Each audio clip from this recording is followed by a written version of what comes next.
கர்த்தருடைய பரிசுத்தமாக அடிமை தேவன் இந்த நாலு தேவசத்தை பிரவேசிக்கத்தக்க இந்த உபாஜபதேன் அடிமை பங்கு பெற இறக்கம் பாராட்ட நாமத்து மைவனதாக இந்த நாளுக்கு நம்ம பார்க்க போகிற ஒரு விஷயங்கள் வேதத்தோட மகத்துவங்கள். எலிசாவுடைய நாட்களில் 42 குழந்தைகளை 2 கரடி கடந்தது பீறி போட்டது. அதுக்குரிய மகத்துவத்தை நாளுக்கு நான் பார்க்க போகிறோம். 2 ராஜாக்கள் 2ஆம் அதிகாரம் 23 வாசிப்போம். அவன் அவ்விடத்தை விட்டு பெத்தேலுக்கு போனான். அவன் வழியில் நடந்து போகையில் பிள்ளைகள் பட்டணத்திலிருந்து வந்து அவனை பார்த்து மொட்டைத்தலையா ஏறிப்போ என்று சொல்லி நிந்தித்தார்கள். அப்போது அவன் திரும்பி அவர்களை பார்த்து கர்த்தரின் நாமத்தினால் அவர்களை சபித்தார். உடனே காட்டிலிருந்து 2 கரடிகள் புறப்பட்டு வந்து அவர்கள் 42 பிள்ளைகளை பீறி போட்டார்கள். தெய்வத்து நாமத்தை மகிமையுள்ளதாக. எலியா தீர்க்கதரிசிக்கு வானத்துக்கு எடுத்துக்கொள்ளப்பட்ட பிறகு அவளுக்கு கூட அந்த எலிசா ரெட்டிப்பான வரங்களை பெற்று அவர் கடந்து போகிறார். அப்படி கடந்து போகிற சமயத்தில் தான் சம்பவம் நடக்குது. அவன் அவ்விடத்தை விட்டு பெத்தேலுக்கு போனான். அவன் வழி நடந்து போகிற பிள்ளைகள் பட்டணத்திலிருந்து வந்து அவனை பார்த்து மொட்டைத்தலையாக ஏறிப்போ என்று சொல்லி நிந்தித்தார்கள். அப்போ அவன் திரும்பி அவரை பார்த்து கர்த்தர் நாமத்தில் அவரை சபித்தான். உடனே காட்டிலிருந்து 2 கரடிகளை புறப்பட்டு வந்து அவருடைய 42 பிள்ளைகளை பீறி போட்டது. இறை சன்னிதானத்துக்குள்ளாக நான் பார்க்கிற பிரகாரம் ஒரு சம்பவத்தை நினைவு கூறுகிறோம். தெய்வ சன்னிதானத்துக்குள்ளாக எலியாவுடைய கருத்தில் இருந்த வரங்களை ரெட்டிப்பாக பெற்ற எலிசா அது பெற்று கடந்து வரும்போது அங்கே 42 பிள்ளைகள் காணப்படுவதாக அவனை மொட்டைத்தலையாக ஏறிப்போ என்று அவனை நிந்தித்தார்கள் என்று சொல்லுகிறது. இது சிலதான் சுருக்கமாக எழுதியிருக்கிறது. ஏன்னா அவன் ஒரு பெரிய தீர்க்கதரிசி. இந்த பிள்ளைகள் அவன் நிந்தித்தார்கள். அவன் கோவப்பட்டு அங்கே சபிக்கிறான். காட்டிலிருந்து 2 கரடிகள் கடந்து வந்து இதில் வேத வல்லுநர்கள் பலவிதமாக சொல்லுவார்கள். 42 பிள்ளைகளை கொன்று போட்டது என்று ஒருவர் சொல்லுவார்கள். இங்கே பார்த்தீங்கன்னா பீறி போட்டது என்று சொல்லப்பட்டிருக்கும். காயப்படுத்தி விட்டிருக்கலாம் என்று சிலர் சொல்லுவார்கள். 42 பிள்ளைகளை கொன்று போட்டது என்று சிலர் சொல்லுவார்கள். பொதுவாக ஒரு நாய் பூனை கடித்தா சாவதற்கு வழி இல்லாமல் இருக்கும். நமக்கு கரடி சிங்கம் புலிலாம் பலமுள்ள மிருகம், அதுன்னு தப்பிக்க முடியாது. இதில் எத்தனை பேர் செத்தாங்க, எத்தனை பேர் உயிரோடு இருந்தாங்க என்பதற்கு நமக்கு ஒரு சான்று இல்லாமல் இருக்கிறது. ஏன்னா பீறி போட்டார்கள் என்று தாங்க சொல்லப்படுகிறது. அதில் ஒரு சின்ன சின்ன மிருகங்கள் கடிச்சிருந்தால் பீறி போட்டால் சாவதற்கு எதுவாக இல்லாமல் இருந்திருக்கும். ஆனால் இங்கே கரடி என்பதனால நிறைய பேர் செத்து போகிறதுக்கு வாய்ப்பு இருந்திருக்கும். அது போய் சும்மா நக்கிட்டுலாம் போயிருக்காது. கரடி ஒரு பலமுள்ள மிருகம். அதன் அடிப்படைக்குள்ளாக 42 பிள்ளைகள் இங்கே சேதப்படுத்தப்பட்டிருக்கிறார்கள், கொலை செய்யப்பட்டிருக்க என்பதை நாம் அறிந்து கொள்ளப்பட வேண்டும். ஆனால் இறைமாருக்கு நம்ம நடைமுறைப்படுத்துகிற பிரகாரம் இங்கே பிள்ளைன்னு சொல்லுகிற ஒரு வார்த்தத்தை கவனிக்கப்பட வேண்டும். பிள்ளைன்னா நம்ம என்ன நினைக்கிறோம், பால் குடிக்கிற பிள்ளை, குழந்தை பிள்ளைலாம் கிடையாது. ஒரு தீர்க்கதரிசியை பார்த்து தூஷிக்கிறான்னா ஒன்று நன்மை தீமை அறியத்தக்க ஒரு வயசு இருந்திருக்கணும். 2வது ஒரு வாலிப நிலைகளுக்கு இருந்திருக்கப்பட வேண்டும். ஏன்னா ஒரு பெரிய தீர்க்கதரிசி வருகிறான், அவனு குறித்து என்னென்ன அறிந்திருந்தால் தான் அவனை போய் என்ன பண்ண முடியும், திட்ட முடியும், ஏதோ பண்ணியிருக்க முடியும். அறியாதவர்கள் செய்ய முடியாது. அதனால் இவர்கள் சின்ன பிள்ளைகளை, குழந்தை பிள்ளைகளாம் கிடையாது. அதிகபட்சமாக 10 வயதுக்கு மேற்பட்டவர்கள் 20 வயதுக்கு உட்பட்டதாக இருந்திருக்கணும். ஏன்னா ஒரே இடத்துல குழந்தைலாம் இப்போ 42 குழந்தை ஒரே இடத்துலாம் வர முடியாது. ஏன்னா இங்கே சொல்லி 42 பிள்ளைகள் சொல்லியிருக்கிறது. இப்போ வாலிபர்கள் விவரம் தெரிஞ்சவங்க தான் ஒன்றிணைந்து வந்திருக்க முடியும். எலிசா வரார் என்று எல்லோரும் சொல்லியிருப்பாங்க. அப்போ எல்லாம் ஒரு கூட்டம் கடந்து வருவார்கள். அதிகபட்சம் வாலிபர்கள் தான் வருவார்கள் என்பதை நம்ம அறிந்திருக்கிறோம். அதன் அடிப்படையில் நன்மை தீமை அறிய சொல்ல நல்ல வாலிபர்கள் தான் அங்கே வந்திருக்கிறார்கள். இவங்களை பிள்ளையாண்டான் என்று சொல்லியிருக்கிறது. வேதத்தை 2 சான்ற மாத்திரம் வாசிப்போம். 1 ராஜாக்கள் 3ஆம் அதிகாரம் 7 வாசிப்போம்.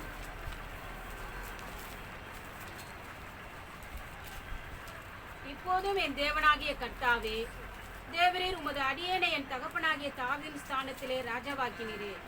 நானோ வென்றால் போக்குவரவு அறியாத சிறு பிள்ளையாய் இருக்கிறேன். நீ தெரிந்து கொண்டதும் ஏராளத்தினால் எண்ணிக்கைக்கு அடங்காததும் இலக்கத்திற்கு உட்படாததுமான திரளான ஜனங்களாகிய உமது ஜனத்தின் நடுவில் அடியேன் இருக்கிறேன். இங்க சாலமோனுக்கு தேவன் தரிசனமாகிறார்.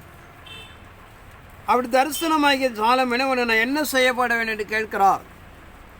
அப்போ என் தேவனை கர்த்தாவே, முத அடியன் என் தகப்பனை தாவீதின் ஸ்தானத்தை ராஜாவாக்கினீர். நானே வென்றால் போக்குவரத்து அறியாத சிறு பிள்ளை என்று சொல்கிறான். இவன் இப்போ ராஜாவாக இருக்கிறான். இவன் வயசு நான் பார்த்தீங்கன்னா 20 வயசு. இப்படி காணப்படுகிற ஒரு ராஜஸ்தானத்தில் இருக்கிற சாலமோன் சொல்கிறான், நான் சிறு பிள்ளை என்று சொல்கிறான். அல்ல, சிறு பிள்ளை என்பதனால இது குழந்தை பிள்ளை அல்ல. இங்கே சொல்லப்படுகிற ஒரு வாலிப வயசில் காணப்படுகிற ராஜாஸ்தானத்தில் முடிசூட்டப்பட்டிருக்கிற அவன் சொல்லுகிறான், ஆண்டவரே நான் ஒரு சிறு பிள்ளை என்று சொல்கிறான். 1 சாமுவேல் 3ஆம் அதிகாரம் 1 வாசிப்போம். சாமுவேல் என்னும் பிள்ளையாண்டான் ஏலிக்கு முன்பாக கர்த்தருக்கு பணிவிடை செய்து கொண்டிருந்தான். அந்நாட்களிலே கர்த்தருடைய வசனம் அபூர்வமாய் இருந்தது, பிரதிட்சியமான தரிசனம் இருந்ததில்லை. ஒரு நாள் ஏலி தன்னுடைய ஸ்தானத்திலே படுத்துக் கொண்டிருந்தான். அவன் பார்க்க கூடாதபடிக்கு அவனுடைய கண்கள் இருளடைந்திருந்தது. தேவனுடைய பெட்டி இருக்கிற கர்த்தருடைய ஆலயத்தில் தேவனுடைய விளக்கு அணைந்து போகும் முன்னே சாமுவேலும் படுத்துக் கொண்டிருந்தான். அப்பொழுது கர்த்தர் சாமுவேலை கூப்பிட்டார். அதற்கு அவன், இதோ இருக்கிறேன் என்று சொல்லி ஏலியினிடத்தில் ஓடி, இதோ இருக்கிறேன், என்னை கூப்பிட்டீரே என்றான். அதற்கு அவன், நான் கூப்பிடவில்லை, திரும்பி போய் படுத்துக்கொள் என்றான். அவன் போய் படுத்துக்கொண்டான். மறுபடியும் கர்த்தர் சாமுவேலை என்று கூப்பிட்டார். அப்பொழுது சாமுவேல் எழுந்திருந்து ஏலியினிடத்தில் போய், இதோ இருக்கிறேன், என்னை கூப்பிட்டீரே என்றான். அதற்கு அவன், என் மகனே, நான் உன்னை கூப்பிடவில்லை. இங்க பார்க்கிற சாமுவேல் என்ன பிள்ளையாண்டான். ஏலிக்கு முன்பாக கர்த்தருக்கு பணிவிடை செய்து கொண்டிருந்தான். அன்னாளுக்கு பிறக்கப்படுகிற ஒரு குழந்தை தெய்வ சமூகத்தில் விண்ணப்பித்த பிரகாரம் எனக்கு ஒரு ஆண் குழந்தையை கூட ஆண்டவரே, நான் அதை உங்கள் சமூகத்தில் ஒப்புவித்தேன் என்று சொல்லி அந்த குழந்தை பால் மறந்து வளர்ந்து கொண்டு போய் அங்கே கொண்டு விட்டுட்டு போகிறான். அங்கே வளர்ந்து கொண்டு இருக்கிறான். இப்போ தேவனை வந்து பேசுகிறார். சாமுவேலே சாமுவேல் என்று கூப்பிடுகிறார். அவன் யார்? தன்னுடைய இரவு நேரத்தில் சத்தம் உண்டாவனாலே தன்னுடைய ஆசாரியனாகிய ஏலி தான் கூப்பிட்றாரு சொல்லி அங்கே போய் கேட்குறான், ஏன் தகப்பனை என்னை கூப்பிட்டு அப்படின்னு சொல்லி. நான் கூப்பிட நீவே படுத்துக்கொள். 2ஆம் முறை 3ஆம் முறை வருகிறது. ஒரு காரியத்தை அறிந்து கொள்ளக்கூடிய நிலையை தான் நம்ம அறிகிறோம். ஆனால் பிள்ளை ஏண்டான் என்பது, பிள்ளைகள் என்பது அங்கே சொல்லப்படுகிற சின்ன குழந்தைகள் கிடையாது. நன்மை தீமை அறியத்தக்க ஒரு 10 வயதுக்கு மேற்பட்ட ஒரு குழந்தை 2 குழந்தை 42 பிள்ளைகள் கடந்து வருகிறார்கள். அதன் அடிப்படைக்குள்ள தான் அங்கே எலிசா தீர்க்கதரிசியை நிந்தித்தார்கள் என்று சொல்கிறது. ஆனால் இறைமாருக்கு நாம் நடைமுறைப்படுத்துகிற இங்கே என்ன சம்பவித்து என்பதை நாம் அறிந்து கொள்ளப்பட வேண்டும். அதில் இறைமாருக்கு நாம் சொல்லப்படுகிற ஒரு சம்பவத்தை நாம் பார்க்கிறோம். எலியா தீர்க்கதரிசி நாட்களுக்கு பிறகு எலிசா கடந்து வருகிறார்.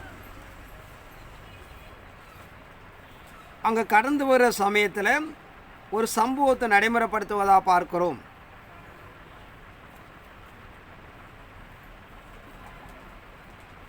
ஒன்று ராஜாக்கள் 12ஆம் அதிகாரம்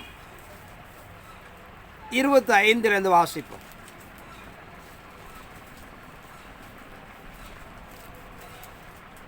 யெரொபெயாம் எப்ராயிம் மலை தேசத்தில் சீகேமை கட்டி அதிலே வாசம் பண்ணி அங்கிருந்து போய் பெனுவேலை கட்டினான். யெரொபெயாம் இப்போது ராஜ்யபாரம் தாவீது வம்சவசமாய் திரும்புகிறதா இருக்கும். இந்த ஜனங்கள் எருசலேமில் உள்ள கர்த்தருடைய ஆலயத்திலே பலிகளை செலுத்த போனால் இந்த ஜனங்களின் இருதயம் யூதாவின் ராஜாவாகிய ரெகொபெயாம் என்னும் தங்கள் ஆண்டவன் வசமாய் திரும்பி அவர்கள் என்னை கொன்று போட்டு யூதாவின் ராஜாவாகிய ரெகொபெயாமின் வாரிசமாய் போய் விடுவார்கள் என்று தன் மனதிலே சிந்தித்துக் கொண்டிருந்தான். ஆகையால் ராஜாவானவன் யோசனை பண்ணி பொன்னினால் 2 கன்றுக்குட்டிகளை உண்டாக்கி ஜனங்களை பார்த்து, நீங்கள் எருசலேமுக்கு போகிறது உங்களுக்கு வருத்தம். இஸ்ரவேலரே, இதோ இவைகள் உங்கள் எகிப்து தேசத்திலிருந்து வரப்பண்ணின உங்கள் தேவர்கள் என்று சொல்லி ஒன்றை பெத்தேலிலும் ஒன்றை தானிலும் ஸ்தாபித்தான். இந்த காரியம் பாவமாயிற்று. ஜனங்கள் இந்த ஒரு கன்றுக்குட்டிக்காக தான் மட்டும் போவார்கள். அவன் மேடையாகிய ஒரு கோவிலையும் கட்டி லேவியின் புத்திரராயிராக ஜனத்தில் ஈனமானவர்களை ஆசாரராக்கினான். யூதாவின் ஆசரிக்கப்படும் பண்டிகை கொப்பாக 8ஆம் மாதம் 15ஆம் தேதியிலே யெரொபெயாம் ஒரு பண்டிகையும் கொண்டாடி பலிபீடத்தின் மேல் பலியிட்டான். அப்படியே பெத்தேலிலே தான் உண்டாக்கின கன்றுக்குட்டிகளுக்கு பலியிட்டு தான் உண்டு பண்ணின மேடைகளில் ஆசாரியர்கள் பெத்தேலிலே ஸ்தாபித்து. இங்க ஒரு சம்பவம் நடக்கிறது. தாவீது ராஜாவுக்கு பிறகு சாலமோன் பொறுப்பேற்றுக் கொள்கிறார். சாலமோனுக்கு பிறகு 12 கோத்திரத்தை 2 பிரிக்கப்படுகிறது. 10 கோத்திரம் ஒரு நிலையும் 2 கோத்திரம் ஒரு நிலையும் பார்க்கிறோம். தாவீது ராஜாவுக்கு வாக்கு கொடுத்ததுனாலே இஸ்ரவேலர்கள் எல்லாரும் வழி விலகி போனாலும் 2 கோத்திரத்தை பிரித்து அதை தேவன் வாக்கு கொடுத்ததுனாலே யூதா கோத்திரமும் பெஞ்சமின் கோத்திரம் 2 கோத்திரத்தை அவர் பிரித்து தாவீதின் நிமித்தமாக அதை ஒப்பு கொடுக்கிறார். பாக்கி 10 கோத்திரங்கள் பிரிக்கப்படுகிறது. அப்படி காணப்படும் போது இந்த யெரொபெயாம் என்று சொல்லப்படுற ராஜா என்ன நினைக்கிறான்னு பார்த்தீங்கன்னா, அவன் நாட்களில் இஸ்ரவேலில் காணப்படுற தேவாலயத்தில் ஆண்டுக்கு ஒரு முறை எல்லாம் கடந்து போய் அங்கே தேவனை தொழுது கொள்ளப்பட வேண்டும். அப்படி தொழுது கொள்ளப்படும் போது அங்கே போயிட்டு வந்தானா, அங்கே ஆட்சி செய்து கொண்டு இருக்கிற சாலோமுடைய மகன் அந்த ஜனங்களை எப்படியா குழப்பி யெரொபெயாமுடைய ஆட்சியை கவித்து போட்டு விடுவான் என்று சொல்லி யெரொபெயாம் நினைக்கிறான். அப்போ அந்த ஜனங்கள் அங்கே போகக்கூடாது என்பதற்காக 2 கன்றுக்குட்டியை செய்து ஒன்றை பெத்தேலிலே ஒன்றை தானிலும் ஸ்தாபித்தான். ஏன்னா அந்த 10 தேசத்தில் இருக்கிற ஜனங்கள் இங்கே வரக்கூடாத அளவுக்கு அவன் சொல்கிறான், இந்த கன்றுக்குட்டி தான் உங்களை என்ன பண்ணிச்சு, இந்த தெய்வம் தான் எகிப்திலிருந்து உங்களை கொண்டு வந்தது என்று 2 கன்றுக்குட்டிகளை செய்து வச்சு அங்கே நீங்கள் இஸ்ரவேலில் இருக்க நீங்கள் அங்கே தொழுது கொள்ளுங்க. மேலே இருக்கிற 10 கோத்திரத்தார்கள் தான் பட்டணத்தில் நீங்கள் ஒரு கன்றுக்குட்டியை தொழுது கொள்ளுங்க. நீங்கள் அங்கேயும் 2 பேர் போக வேண்டாம் என்று அவன் தீர்மானிக்கிறான். பெத்தேலில் தான் நாம் பார்க்குற வேகத்தில் தேவனுடைய வீடு என்று சொல்லப்படும். அதன் அடிப்படையில் அந்த ஆசீர்வாதத்தை பெற்ற எலிசா எங்கே வரான்னு பார்த்தீங்கன்னா, நேராக பெத்தேலுக்கு வரான். அப்படி பெத்தேலுக்கு வரும்போது தான் அங்கே என்ன சொல்லப்படுன்னு பார்த்தீங்கன்னா, அங்கே இருக்கிற இதற்கு முன்பு நாம் எலியா தீர்க்கதரிசி பார்க்கிறோம். ஆகாபு ராஜாவுக்கு முன்பாக அவன் பெரிய ஒரு தேவன் உண்டு என்பதை ஒரு பலி செலுத்தி தேவனை நிரூபிக்கிறான். எசேப்பேலை கலக்கடிக்கிறான். அதன் பிறகு நாம் தொடர்ந்து வருகிற நிலைகள் தான் பார்த்தீங்கன்னா, அவன் வானத்துக்கு எடுத்துக்கொள்ளப்படுகிறான். அப்படி எடுத்துக்கொள்ளப்பட்ட எலியாவோட ஆவியை பெற்ற எலிசா ஒரு நேராக பெத்தேலுக்கு வருகிறார். அவருடைய பெத்தேலுக்கு வரும்போது அங்கே என்ன எடுக்குன்னு பார்த்தீங்கன்னா, அங்கே அந்த அவர் வராருன்று எல்லாம் கேள்விப்பட்டு, ஏன்னா நீங்கள் ராஜாங்க புஸ்தகத்தில் பார்த்தீங்கன்னா தெரியும், கிழக்கில் வந்து பெத்தேலுக்கு போக சொல்லுவார் தேவன், பெத்தேல் வந்து எரிகோவுக்கு போக சொல்லுவார், எரிகோல் வந்து யோர்தானுக்கு போக சொல்லுவார். அங்கே தான் எலியாவை எடுத்துக்கொள்கிறார். நம்ம கொஞ்சம் பின்னால் போய் உட்காருங்க.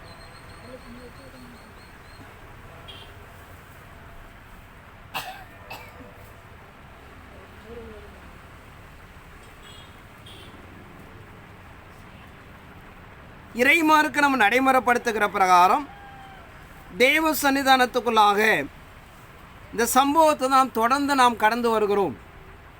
ஆனால் அவன் 3 இடத்து கடந்து போனாலும் அவன் மீண்டும் இப்படி ஆசீர்வாதத்தை பெற்று பெத்தேலுக்கு வருகிறான்.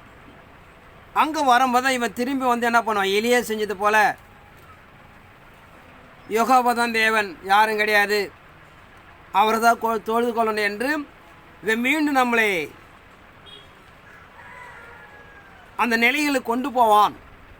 நம்மளை அடிமைப்படுத்துவான் என்று சொல்லி தான் நாங்கள் அந்த நிலையை அறிந்து அவன் சொல்லுகிற ஜனங்களுடைய நிலையை தான் என்ன சொல்கிறான்னு பார்த்தீங்கன்னா, மீண்டும் வாசிப்போம்.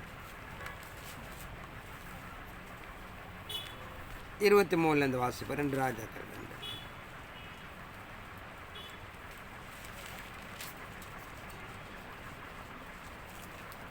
2:23.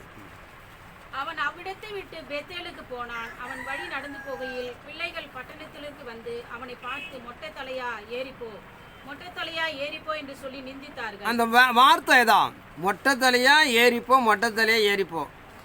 அதில் என்ன அர்த்தம்னு பார்த்தீங்கன்னா, எலியா அப்படி வானத்துக்கு ஏறி போனாரோ அதே போல் நீயும் போயிடு, எங்களை என்ன பண்ணாத, தொல்லை பண்ணாத, யோகாவை தான் கடவுள், அது இந்த கடவுள்லாம் சொல்லாத. எலியா எப்படி ஏறி போனாரோ அதே போல் நீனும் ஏறிப்போ என்று அவனை பரியாசம் பண்ணுகிறார்கள். இப்போ ஏன்னா இவன் சபிச்சதுனால 42 குழந்தைகள் பீறி போடுகிறது. அவன் என்ன அந்த குழந்தை என்ன பொல்லாப்பு செஞ்சாங்கன்ற ஒரு நிலை வேணும் இல்லையா? தண்டிக்கிறார் கடவுள், ஏன்னா கடவுள் தான் தண்டிக்கிறார். இப்போ அந்த பிள்ளைகள் என்ன கடவுளுக்கு விரோதமாக எழும்புகிறார்கள், தீர்க்கதரிசி விரோதமாக எழும்புகிறார்கள். தேவனை தொழுது கொள்ளப்பட வேண்டும், இவன் மீண்டும் நம்மளை வலியுறுத்துவான் என்று இவன் இருந்தானா வலியுறுத்து. நீ எப்படி எலியா ஏறி பண்ணாரோ அதே போல் மொட்டத்தில் நீ நினைப்பான், ஏறி போயிடு, இங்கே என்ன பண்ணாத, எங்களை மீண்டும் தொல்லை பண்ணாத, எலியா நடத்துனது போல் நீ நடத்தாத என்று அவர்கள் அந்த எலிசாவை அவமானப்படுத்துகிறார்கள். அது நேராக எங்கே போனால் கடவுள் சமூகத்தை சாருகிற, கடவுள் சமூகத்தை சார்ந்த விஷயங்கள். அவருடைய அவமானப்படுத்தினால்தான் என்ன பண்ணான்னா கடவுள் கோபம் கொள்கிறார். இவன் சபிக்கிறான் அந்த பிள்ளைங்களை. காட்டிலேருந்து 2 கரடிகள் வருகிறது, 42 பிள்ளைகள் இப்படியா பீறி போட்டது என்று பார்க்கிறோம். ஏன்னா ஒரு பிள்ளைகள் அவளை போய் 42 பிள்ளைகள் பீறி போடுதுன்னா கொன்று போடுதுன்னு பார்த்தீங்கன்னா சாதாரண விஷயம் அல்ல. அவர் என்ன பாவம் கடவுளுக்கு விரோதமாக எழும்புகிறார்கள். மொட்டை தலையா ஏறிப்போ, உன் எஜமான எலியா கடந்து போனது, நீ என்ன பண்ண, ஓடி போயிடு, இங்கே சும்மா அதைக்குள்ளே அதை தொழுதுகளை அப்படி இப்படி சொல்லி எங்களை தொல்லை பண்ணாத என்று தேவனை சார்ந்து அவர்கள் பரியாசம் பண்ணி அவமானப்படுத்தினதுனாலே அவன் அந்த குழந்தைகளை சபிக்கிறான். என்ன வார்த்தை சொல்லி சபிச்சாலும் எழுதலை, சபித்தான் என்று போட்டுடுச்சு. ஆண்டவர் இந்த பிள்ளைங்களாம் கொன்று போடு, அல்ல உன்னோட நாமத்து விரோதமே என்ன சொன்னான்னு தெரியல, வார்த்தையை ஊரலாமல் ஒரே ஒரு வார்த்தையால் அந்த பிள்ளைகளை சபித்தான் என்று சொல்லுகிறது. காட்டிலேருந்து 2 கரடிகளை 42 பிள்ளைகள் இப்படியாக பீறி போட்டது என்று பார்க்கிறோம். ஏன்னா பொதுவாக வேதத்தில் சுருக்கமாக தான் நிறைய எழுதியிருக்கும், சகலமும் எழுதலாம் முடியாது. எழுதினா இதை போல் இன்னும் 10 பைபிள் வேணும். ஆனால் ஒரு நிலையை அறிந்து கொள்வதற்காக சுருக்கமாக நடைமுறைப்படுத்தினது. இப்போ வேத வல்லுநர் சொல்லுகிற பிரகாரம் உண்மையாகவே சும்மா பீறி போட்டதா கொன்று போட்டதா என்றால், ஏன்னா எலியாவிட ரெட்டிப்பான ஆசீர்வாதத்தை பெற்றுக்கொள்கிறான். ஏன்னா எலியாவோட நாளுக்கு நான் பார்க்கும்போது வானத்திலிருந்து அக்கினி இறக்கின ஒரு மனிதன்.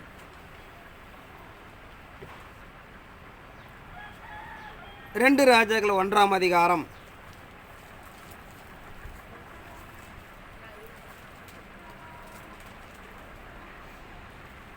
7 வாசிப்போம். அப்பொழுது அவன் அவர்களை நோக்கி, உங்களுக்கு எதிர்பட்டு வந்து இந்த வார்த்தைகளை உங்களிடத்தில் சொன்ன மனுஷன் எப்படிப்பட்டவன் என்று கேட்டான். அதற்கு அவர்கள், அவன் மயிலுடையை தரித்து வார்க்காட்சியை தன் அறையிலே கட்டி கொண்டிருந்தான் என்றார்கள். அப்பொழுது அவன் திஸ்பியனாகிய எலியாதான் என்று சொல்லி அவனிடத்திற்கு ஒரு தலைவனையும் அவனுடைய 50 சேவகரையும் அனுப்பினான். மலையின் உச்சியில் உட்கார்ந்திருந்த அவனிடத்தில் இவன் ஏறி போய், தேவனுடைய மனுஷனே, ராஜா உன்னை வர சொல்லுகிறார் என்றான். அப்பொழுது எலியா அந்த 50 பேரின் தலைவனுக்கு பிரதியுத்தரமாக, நான் தேவனுடைய மனுஷனானால் அக்கினி வானத்திலிருந்து இறங்கி உன்னையும் உன் 50 பேரையும் பட்சிக்க கடவுது என்றான். உடனே அக்கினி வானத்திலிருந்து இறங்கி அவனையும் அவன் 50 பேரையும் பட்சித்தது. இவனுடைய எஜமானாகிய எலியா வாழ்க்கையை பார்க்கிறோம். வானத்து அக்கினி இறக்கி பாகால தெய்வமானால் பாகால தொழுதுகள், ஏகாவா தெய்வனை ஏகாவா தொழுது நிரூபித்தவன். ஆகாபு ராஜாவுக்கு பிறகு அகசிய ராஜா அங்கே பதவிக்கு வருகிறான். அவன் ஜன்னல் வழியாக இருந்த கீழே விழுந்து வியாதிப்படுகிறான். அப்போது அவன் என்ன பண்ணான்னு பார்த்தீங்கன்னா, ஒரு 2 பேரை அனுப்பி குறிசொல் இடத்தில் அனுப்பி நான் பிழைப்பன பிழைக்க மாட்டேன் என்று அவன் விசாரிப்பதற்காக ஆள் அனுப்புகிறான். தேவன் அதை பார்த்து எலியா தீர்க்கதரிசி போய் அங்கே உட்கார செய்து அவனுக்கு குறுக்கிட்டு இப்படியா எங்கே போகிறேன்னு கேட்குறான். இது பண்ணி எஜமான நிலை, அவன் ஏறின கிடந்து இறங்க மாட்டேன் செத்து போயிடுவான் அப்படி சொல்லுன்னு போய் சொல்லு என்று சொல்லுகிறான். அவன் போகிறாங்க, அந்த வேலையாளுக்களை வராங்க, என்ன ஆச்சுன்னு கேட்டாங்க. இது பண்ண போயிட்டு இருந்த ஒரு மனிதன் வந்தான், அவன் இப்படியாக சொல்லுகிறான் என்று சொன்னார்கள். 6ஆம் வசனத்தை வாசி 1 ராஜா 1:6. அதற்கு அவர்கள், ஒரு மனுஷன் எங்களுக்கு எதிர்பட்டு வந்து, நீங்கள் உங்களை அனுப்பின ராஜாவிடத்தில் திரும்பி போய், இஸ்ரவேலிலே தேவன் இல்லை என்றா நீ எக்ரோனின் தேவனாகிய பாகால் சேவனிடத்தில் விசாரிக்கப் போகிறாய்? இது நிமித்தம் நீ ஏறின கட்டிலிருந்து இறங்காமல் சாகவே சாவாய் என்று கர்த்தர் சொல்கிறார் என்பதை அவனோடு சொல்லுங்கள் என்றார். இப்படி சொன்ன பிறகு அவன் கேட்குறான், அந்த ராஜா உங்கள சொன்னவன் எப்படி இருந்தான்னு சொல்லிட்டு. 8ஆம் வசனத்தை வாசிங்க. அதற்கு அவர்கள், அவன் மயிருடையை தரித்து வார்க்கச்சியை தன் அறையிலே கட்டிக்கொண்டிருந்தான் என்றார்கள். அப்பொழுது அவன் திஸ்பியனாகிய எலியாதான் என்று சொல்லி அவன் அடையாளத்தை கேட்கும்போது அடையாளம் சொன்னால் புரிஞ்சுக்கிட்டான், எலியா தான் குறுக்கிட்டு பண்ணியிருக்கிறாரு. அப்போதான் என்ன பண்ணனா 50 சேகவரையும் ஒரு தலைவனை அனுப்பி போய் எலியாட்ட போய் கேட்டுட்டு மன்னிப்பு கேட்டுட்டு வாங்கன்னு சொல்லும்போது அவன் சொல்லுகிறான், நாம் தேவோட மனுஷனாக இருந்தால் வானத்து அக்கினி இறங்கிவங்களை கொல்ல கடவுது. ஒரு குரூப் அவுட், மீண்டும் 2வது ஒரு குரூப் அனுப்புகிறான், அவர்களும் செத்து போகிறாங்க. 3வது ஒரு குரூப் வரும்போது அவன் ரொம்ப கெஞ்சுறான், எஜமானே எங்கள் உயிரெல்லாம் பார்வையில் இருக்குது. ஏன்னா இந்த செய்தி தெரிஞ்சு அவனும் போகாமல் இருக்க முடியாது. ஏன்னா ராஜாவில் சொல்கிறான், மொதல் குரூப்பு சேர்த்து போட்டால் 2வது குரூப்பு சேர்த்து 3ஆம் குரூப்பு எவ்வளோ பயம் இருக்கும், நான் போக முடியாதுன்னு சொல்ல முடியாது. போய் ரொம்ப பணிந்து 13ஆம் வசனத்தை வாசிங்க. திரும்பவும் 3ஆம் தரம் ஒரு தலைவனையும் அவனுடைய 50 சேவகரையும் அனுப்பினான். இந்த 3ஆம் தலைவன் ஏறி வந்தபோது எலியாவுக்கு முன்பாக முழங்காற்படியிட்டு அவனை வேண்டிக் கொண்டு, தேவனுடைய மனுஷனே, என்னுடைய பிராணனும் உமது அடியாராகிய இந்த 50 பேரின் பிராணனும் உமது பார்வைக்கு அருமையாய் இருப்பதாக. இதோ அக்கினி வானத்திலிருந்து இறங்கி முந்தின 2 தலைவரையும் அவரவருடைய 50 சேவகரையும் பட்சித்தது. இப்போதும் என்னுடைய பிராணன் உமது பார்வைக்கு அருமையாய் இருப்பதாக என்றார். பார்க்கிறோம், அந்த 50 சேக ஒரு தலைவன் 3ஆம் முறை போகும்போது தெரிஞ்சுக்கிட்டான், எப்படியோ நம்ம எலியாட்ட காப்பாற்ற முடியாது, போய் மன்னிப்பாது கேட்போன்னு சொல்லி உட்காந்துக்கிட்டு, எஜமானே எங்களுடைய ஆயுசுலாம் உங்களை கையில் இருக்குது அப்படி கெஞ்சு தாழ்த்தினதுனாலே அவனுக்கு இரக்கம் பாராட்டி அவனை திருப்பி அனுகிறான். இப்படிப்பட்ட ஒரு விண்ணப்பத்தை, ஒரு வேண்டுதலை கேட்க போன 50 பேரே கொன்று போட்டால் எலியானா, அவரோட ரெட்டிப்பான வல்லமை பெற்ற எலிசாடக்காரங்களை எப்படி இருந்திருக்கும்? நான் வேத பண்டிகைலாம் ஒன்றும் புரியாமல் பேசிகிட்டு இருக்கேன். ஒருத்தனும் கண்டிப்பாக 42 குழந்தைகளும் கொன்று தான் போட்டிருக்கோம். கரடி போய் நாய் கடிகளை பூனை கடிகளை தப்பிச்சுக்கிறது இருக்குது. கரடி என்பது ஒரு பலமூலம் இருக்கும். ஒரு ஆலோசனை கேட்க போனதுக்கு அழிந்து போனார்கள். மொட்டத்தலைன்னு அவனை அவமானப்படுத்துகிறார்கள். சாதாரண எலிசாவை மாத்திரமல்ல, தேவனு சார்ந்த விஷயங்கள். இப்படிப்பட்ட நிலைகளை நாம் இறைமார்க்கு நாம் புரிந்து கொள்ளப்பட வேண்டும். ஆனால் வேதமார்க்கு நமக்கு நடைமுறைப்படுத்துகிற பிரகாரம் எலிசா அந்த சபிக்கிறான். காட்டில் இந்த கரடிகள் புறப்பட்டது. அங்கே சொல்லப்படுற 40 குழந்தை என்பது சும்மா பால் குடிக்கிற பிள்ளைகள் அல்ல, நன்மை தீமை அறியத்தக்க பிள்ளைகள், எலிசாவை நன்கு அறிந்த பிள்ளைகள். இவன் மீண்டும் வந்து இஸ்ரவேலை கலகப்படுத்தின எலியா போல நம்மை கலகப்படுத்தி மீண்டும் நம்மளை என்ன பாகால் வழியிலேருந்து நம்மை திருப்புவான் என்று சொல்லி அவனை மொட்டத்தலையை ஏறிப்போ என்று உன் எஜமானி எப்படி வானத்துக்கு ஏறி போனாரோ நீயும் போய் எப்படி சேர்ந்துரு, இங்கே வந்து யெகோவா தான் தேவன் அந்த தேவனை சொல்லி எங்களை என்ன பண்ணாத கலகப்படுத்தாது என்று அவர்கள் அவனை அவமானப்படுத்தினதுனாலே அவன் சபிக்கிறான். 2 கரடிகள் புறப்பட்டு வந்து 42 குழந்தைகளும் அங்கே பீறி கொன்று போட்டது என்று நாம் அறிந்து கொள்ளப்பட வேண்டும். ஏன்னா ஒருவரும் தப்பித்து போவதற்கு வாய்ப்பல்ல. ஏன்னா எலியாவுடைய கரங்களில் இருந்த அதிகாரமே அவளைனா ரெட்டிப்பான நன்மை பெற்ற ஆசீர்வாதத்தை பெற்ற எலிசா கரங்கள் எப்படி இருந்திருக்கும்? ஆனால் இறை சன்னிதானத்துக்குள்ளாக இறைமார்க்கு நடைமுறைப்படுத்துகிற பிரகாரம் அந்த நிலைப்பாடுகள் என்னன்னு பார்த்தீங்கன்னா, பெத்தேலிலும் தானிலும் எரோபியாம் 2 கன்று விட்டைகளை உருவாக்கி இதுதான் உங்களை எய்த்துலேருந்து அழைத்து வந்த தேவன், இதுதான் நீங்கள் தொழுது கொள்ளப்பட வேண்டும் அவன் சொல்லுகிறான். அது காரணம் என்னன்னு பார்த்தோம். சாலமோனுடைய மகன் 2 பட்டணங்களை அவன் ஆளுகை செய்தனாலே அந்த ஜனங்கள் அங்கே போனால் அவனை கலகப்படுத்தி நம்மளை எவ்வளோ ஜெயிக்க முற்பட்டு விடுவான் என்று அங்கே போகாத அளவிற்கு இங்கே ஒரு கன்றுக்குட்டியில் உருவாக்குறான் என்று பார்க்கிறோம். ஆனால் இறை சமூகம் இறை சன்னிதானத்துக்குள்ளாக இப்படி ஒரு நிலைகளுக்குள்ளாக கடந்து போன ஒரு சின்ன ஒரு காரியத்துக்காக போய் எலிசா சொன்னதுனால 40 குழந்தை பீறி போடுவதற்கெல்லாம் வாய்ப்பில்லை. அதுக்குள்ளே நிறைய மறைப்பொருள் வைத்திருக்கிறான். 2 கன்றுக்குட்டியில் உண்டாக்கி அதுக்கு ஆசாரியனை செஞ்சு நீங்கள் இங்கே பூஜை பண்ணுங்க, இஸ்ரேலில் உள்ள ஜனங்கள் அங்கே 2 பேரும் 2 கோத்திரம் அங்கே தொழுது கொள்ளட்டும், 10 கோத்திரம் மேலே இருக்கட்டும், அவன் இறங்கி போக வேண்டாம் என்று சொல்லி அவன் நூதனமான ஒரு சம்பவத்தை நடைமுறைப்படுத்துகிறான். இப்படி நடைமுறைப்படுத்தின காலத்தில் தான் அங்கே இந்த சம்பவம் நடைமுறைப்படுத்துகிறது. ரெட்டிப்பான ஆசீர்வாதங்களை பெற்ற எலிசா அவன் பெத்தேலுக்கு போகிறான். அங்கே 42 குழந்தைகள் என்ன பண்ணான்னு பார்த்தீங்கன்னா, அந்த குழந்தை என்ன இன்றைக்கி பால் குடிக்கிற பிள்ளைலாம் கிடையாது, நல்லா விவரம் அறிந்த பிள்ளைகள். அதிகபட்சம் ஒரு 10 வயதுக்கு மேற்பட்டதான் இருந்திருக்கணும். அதுக்கு தான் நான் உதாரணம் காட்டணும். சாமுவேல் அவனை பிள்ளையாண்டான்னு சொல்லுகிறார்கள். சாலமோன் 20 வயது உட்பட்டிருக்கிறான், அவனையும் பிள்ளையாண்டான்னு அங்கே சொல்லப்பட்டிருக்கிறது. ஆனால் வேதத்தில் பிள்ளையாண்டான்னு சொல்லப்படுற விஷயம் பார்த்தீங்கன்னா செல்லமாக கூப்பிட்ற ஒரு பேர் ஒன்று. அதே போல் பார்த்தோன்னா தன்னை தாழ்த்துக்கிற ஒரு நிலை உண்டு அந்த விஷயங்களை. இப்படிப்பட்ட நன்கு நன்மீத்தியமாக இருந்த வாலிபர்கள் தான் எலிசாவை போய் அவனை கேவலப்படுத்துகிறார்கள். ஆனால் இறைமார்க்கு என்பது நாம் இறக்கமுள்ள தேவன் என்பதனாலே எல்லாத்துக்கும் நடைமுறைப்படுத்துகிறார். ஒரு 2-3 சான்றை மாத்திரம் பார்த்து நாம் முடிப்போம். பழைய ஏற்பாடு காலத்தை நடைமுறைப்படுத்துகிற ஒவ்வொரு காரையும் புதிய ஏற்பாட்டில் ஈக்குவல் பண்ணுவார். யாத்திராக 32ஆம் அதிகாரம் 1 வாசிப்போம். மோசே மலையிலிருந்து இறங்கி வர தாமதித்ததை ஜனங்கள் கண்டபோது அவர்கள் ஆரோனிடத்தில் கூட்டம் கூடி அவனை நோக்கி எகிப்து தேசத்திலிருந்து எங்களை அழைத்து கொண்டு வந்த அந்த மோசேக்கு என்ன சம்பவித்ததோ அறியோம். ஆதலால் நீர் எழுந்து எங்களுக்கு முன் செல்லும் தெய்வங்களை எங்களுக்காக உண்டு பண்ணும் என்றார்கள்.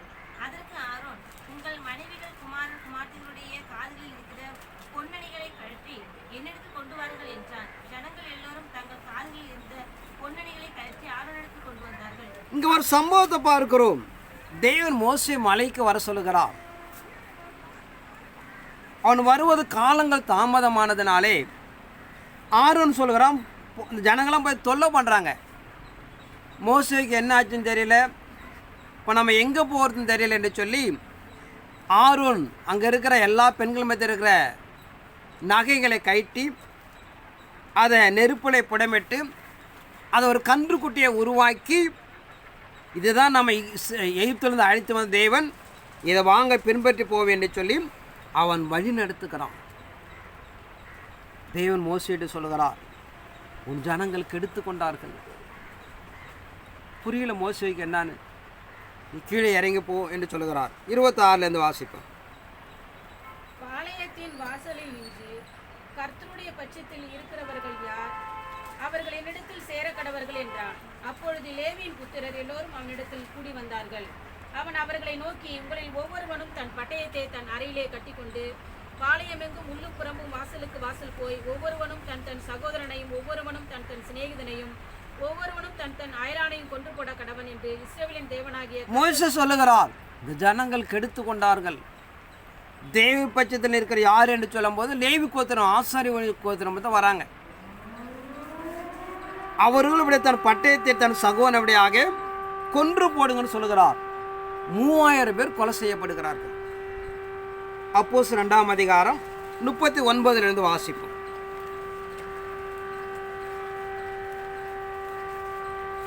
வாக்குத்தத்தமானது உங்களுக்கும் உங்கள் பிள்ளைகளுக்கும் நம்முடைய தேவனாகிய கர்த்தர் வரவழைக்கும் தூரத்தில் உள்ள யாவருக்கும் உண்டாயிருக்கிறது என்று சொல்லி இன்னும் அநேக வார்த்தைகளாலும் சாட்சி கூறி மாறுபாடுள்ள இந்த சந்ததியை விட்டு விலகி உங்களை ரட்சித்துக் கொள்ளுங்கள் என்று புத்தி சொன்னான்.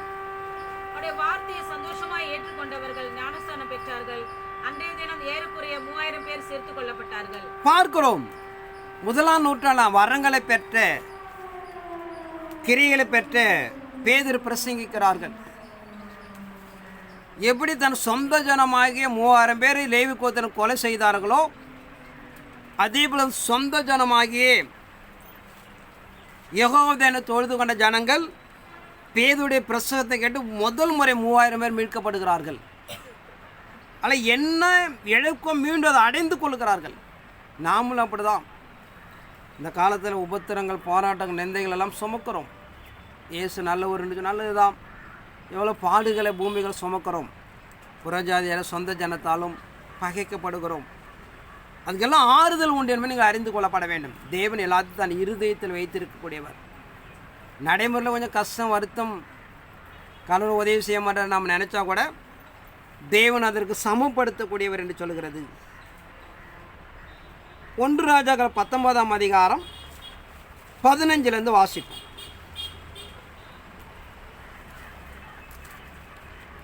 அப்பொழுது கர்த்தர் அவனை பார்த்து, நீ தமஸ்குவின் வழியாய் வனாந்திரத்துக்கு திரும்பி போய் ஆசைகளை சீரியாவின் மேல் ராஜாவாக அபிஷேகம் பண்ணி, பின்பு நிம்சியின் குமாரனாகிய யெகூவை இஸ்ரவேலின் மேல் ராஜாவாக அபிஷேகம் பண்ணி, ஆபேல் மே கொலா ஊரான சாப்பாத்தின் குமாரனாகிய எலிசாவை உன் ஸ்தானத்திலே தீர்க்கதரிசியாக அபிஷேகம் பண்ணி, சம்பவிப்பதாவது, ஆசைகளின் பட்டயத்திற்கு தப்பினவன் யெகூ கொன்று போடுவான், யெகூவின் பட்டயத்திற்கு தப்பினவனை எலிசா கொன்று போடுவான். ஆனாலும் பாகாலுக்கு முடங்காது இருக்கிற முழங்கால்களையும் அவனை முத்தம் செய்யாது இருக்கிற வாய்களையும் உடைய 7000 பேரை இஸ்ரவேலிலே மீதியாக வைத்திருக்கிறேன் என்றார். இங்கே பார்க்கிறோம், ஆகாபு ராஜா தன் மனைவியாகிய யெசபேல் வார்த்தை கேட்டு 850 தீர்க்கதரிசி கொன்று போட்டவருடைய தலை 4 நேரங்க இருக்கப்பட வேண்டும் என்று யெசபேல் கட்டளை கொடுக்கிறார். அதை கேள்விப்பட்ட எலியா தான் தப்பித்து கொண்டு ஓடுகிறான். போய் படுத்து கிடக்கிறான். தூதர்கள் சாப்பாடு கொடுக்குறாங்க. நீ நடந்து எல்லாம் கேட்க மாட்டான். ஆண்டவரே, நான் நல்லவனே இல்லை, என்னை எடுத்துக்க, என்னை கொண்டு போட்டுரு, நான் சரியில்லாதாலும் சொல்லிட்டு புலம்புறான் வேதனையில். தேவனே கடந்து வந்தவனை சந்திக்கிறார். நீ போய் ஒரு மனிதனை ராஜாவாக்கு என்று சொல்கிறார். உன் ஸ்தானத்தில் எடுத்துக்கொள்ளப்படுவனாலே உனக்கு அடுத்தபடி ஊழியம் செய்வதற்காக எலிசாவை அபிஷேகம் பண்ணி என்று சொல்லுகிறார். அவன் நினச்சிக்கிறான் நான் மட்டும்தான் இருக்குன்னு. அங்கே சொல்லுகிறான், பாகாலுக்கு விக்கிரக ஆராதனைக்கு தான் தலை வணங்காத இந்த பட்டணத்தில் 7000 பேர் இருக்கிறாங்கன்னு சொல்லுகிறான்.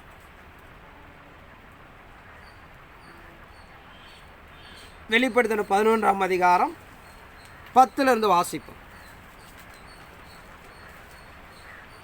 அவ்விரண்டு தீர்க்கதரிசிகளும் பூமியின் குடிகளை வேதனைப்படுத்தினபடியால் அவர்கள் நிமித்தம் பூமியின் குடியிருக்கிறவர்கள் சந்தோஷப்பட்டு களி கூர்ந்து ஒருவருக்கொருவர் வெகுமதிகளை அனுப்புவார்கள்.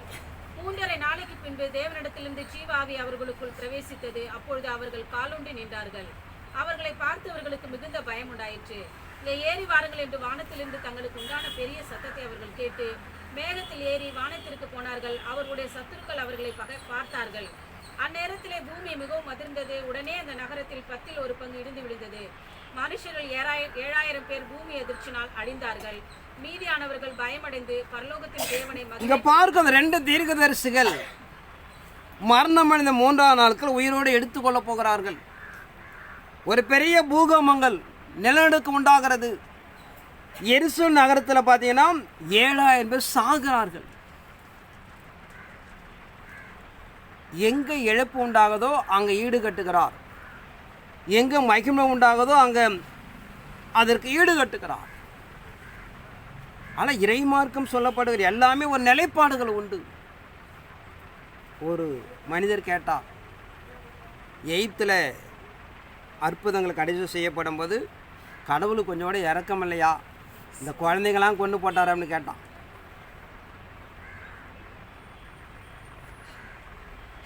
ஆனால் பார்வோன் மனம் சொல்லுகிறான், எபிரேய இஸ்ரவேலுக்கு பிறக்கிற ஆண் குழந்தைலாம் என்ன பண்ணுங்க, எல்லாத்தையும் கொண்டு போடுங்க. அதில் தப்பி பிழைச்சவன் தான் மோசே. ஆனால் அவனை அரசாட்சி பண்ணுகிற நாட்களில் எபிரேய இஸ்ரவேலுக்கு பிறந்த ஆண் குழந்தைலாம் கொன்று போட்டதுனாலே கடைசியாக அதை அப்படியே நடைமுறைப்படுத்துகிறார். எத்தனையும் எபிரேய ஆண் குழந்தைகளை கொலை செய்யப்படுகிறார்களோ அதன் அடிப்படையில் எகிப்து ராஜாவுடைய அரண்மனையிலிருந்து சாதாரண குடிமகளை பிறக்கிற குழந்தைங்களை அங்கே கொலை செய்தார் என்று பார்க்கிறோம். இப்படி எல்லாமே நடைமுறைப்படுத்துகிறார். மத்தியில் பார்க்கிறோம், ஏரோது ராஜா பொறுப்பேற்ற பிறகு, சாஸ்திரிகள் சொன்னப்பட்ட பிறகு ஏரோது ராஜா கட்டளை போடுகிறார், 2 வயதுக்குட்பட்ட குழந்தைங்களாம் கொன்று போடுன்னு சொல்லி இது ஒவ்வொன்றுக்கும் சமப்படுத்தப்படுவதாக பார்க்கிறோம். தேகத்தில் ஒன்றுமே மாறாது. அது நன்மையாக இருந்தாலும் சரி, தீமையாக இருந்தாலும் சரி. அது 42 குழந்தைகளை கொலை செய்ததினாலே அதற்கு தண்டனை நாம் அனுபவிக்கிறோம். வெளிப்படுத்த 11ஆம் அதிகாரம் 2லேருந்து வாசிப்போம், 3லேருந்து கூட வாசிக்கலாம். என்னுடைய 2 சாட்சிகள் 2 ரெட்டு வஸ்திரம் உடுத்திக் கொண்டிருக்கிறார்களாய் 1260 நாளும் தீர்க்கதரிசனம் சொல்லும்படி அவர்களுக்கு அதிகாரம் கொடுப்பேன். பூலோகத்தின் ஆண்டவருக்கு முன்பாக நிற்கிற 2 ஒலிவ மரங்கள் 2 விளக்கு தண்டுகளும் இவர்களே. ஒருவன் அவர்கள் சேதப்படுத்த மனதாய் இருந்தால் அவர்களுடைய வாயிலிருந்து அக்கினி புறப்பட்டு அவர்களுடைய சத்துருக்களை பட்சிக்கும். அவர்களை சேதப்படுத்த மனதாய் இருக்கிறவன் எவனோ அவன் அப்படியே கொல்லப்பட வேண்டும். அவர்கள் தீர்க்கதரிசனம் சொல்லி வருகிற நாட்களிலே மழை பெய்யாதபடிக்கு வானத்தை அடைக்க அவர்களுக்கு அதிகாரம் உண்டு. அவர்கள் தண்ணீரை ரத்தமாக மாற்றவும் தங்களுக்கு என்னுடைய 2 சாட்சிகளும் 2 வஸ்திரம் எடுத்து இருக்கிற 1760 நாளாலும் தீர்க்கதரிசனம் சொல்ல அவருக்கு அதிகாரம் கொடுத்தேன். 3 ஆண்டுகள் 42 மாதம்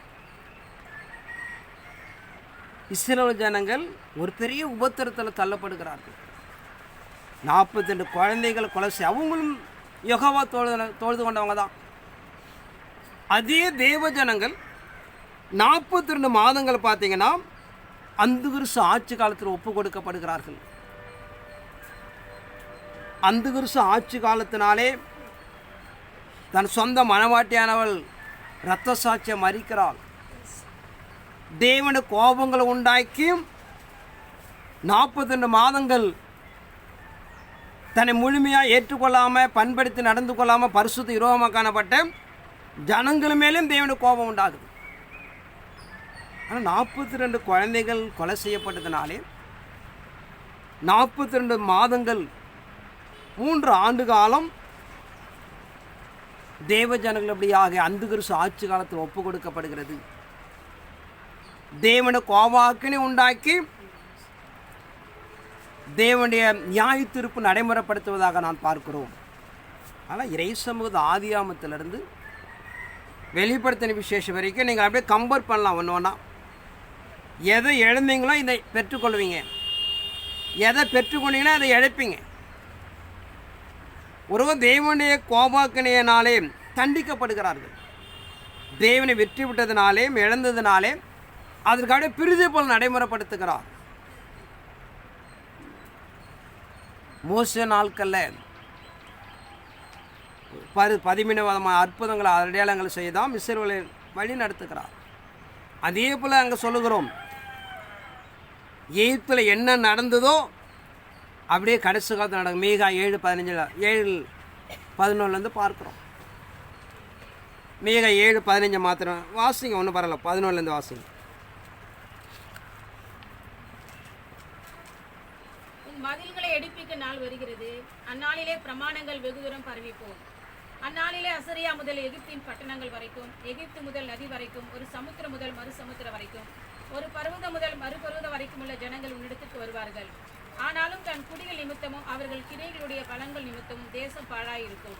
கர்மேலின் நடுவிலே தனித்து வனவசமாய் இருக்கிற உமது சுதந்திரமான மந்தையாகிய உம்முடைய ஜனத்தை உமது கோலினால் மேய்த்தருளும். பூர்வ நாட்களில் மேய்ந்தது போலவே அவர்கள் பாசானிலும் கிளியாத்திலும் மேய்வார்களாக. எகிப்து தேசத்திலிருந்து புறப்பட்ட நாளில் நடந்தது போலவே உன் அதிசயங்களை காண பண்ணுவேன். உன் மதில்கள் எடுப்பிக்க நாட்கள் வருகிறது. ஒரு சமுத்திரத்தை மறு சமுத்திரம் ஜனங்கள் தேடி வருவார்கள்.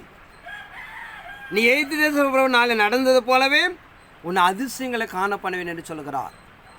ஆனால் இறைமாருக்கு நம் நடைமுறைப்படுத்துகிற பிரகாரம் ஆதியாமத்திலிருந்து என்ன துவங்கினாரோ அதை நமக்கு நிறைவேற்றுகிறார். 3000 பேர், 7000 பேர், 42 பிள்ளைகள். அது அப்படியே புதிய ஏற்பாடில் துவங்க அப்போஸ்தலர் நடுவில் பார்த்தோம், வெளிப்படுத்தல 11 பார்த்தோம். அப்படியே நடைமுறைப்படுத்துகிறார். ஆனால் இறைமார்க்கம் சொல்லுகிற பிரகாரம் எலிசாவையும் அவன் தொழுது கொண்ட தேவனையும் அந்த பிள்ளைகள் அவமானப்படுத்தினதுனாலே 42 பிள்ளை பீறி போட்டது என்று பார்க்கிறோம். ஏன்னா 40 பிள்ளைங்க ஒரே இடத்துல வர முடியாது. வேதத்தை நம்ம சிந்திப்பதே கிடையாது. வாய்க்கு வந்தெல்லாம் பிரசவம் பண்ணிட்டு போயிடக்கூடாது.